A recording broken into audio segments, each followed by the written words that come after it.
అబ్దుల్లా ఇలా అన్నారు, సత్యవంతుడు మరియు నిజంగా ప్రేరణ పొందిన అల్లాహ్ దూత ఇలా అన్నారు, మీలో ప్రతి ఒక్కరూ తన తల్లి గర్భంలో 40 రోజులు సమావేశమై ఆపై సమాన కాలం 40 రోజులు గడ్డకట్టినట్లుగా మారి అదే కాలం 40 రోజులు మాంసపు ముక్కగా మారుతారు.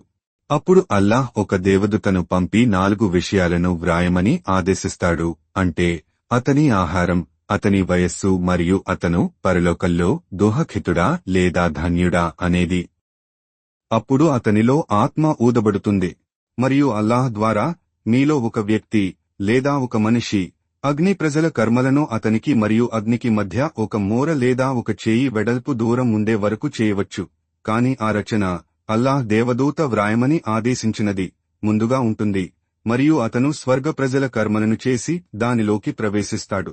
మరియు ఒక మనిషి తనకు మరియు స్వర్గానికి మధ్య ఒక మూర లేదా 2 మూరలు మాత్రమే ఉండే వరకు స్వర్గ ప్రజల కర్మలను చేయవచ్చు. ఆపై ఆ రచన ముందుగా ఉంటుంది మరియు అతను దానిని చేస్తాడు. నరకవాసుల కర్మలు మరియు అందులో ప్రవేశిస్తాయి.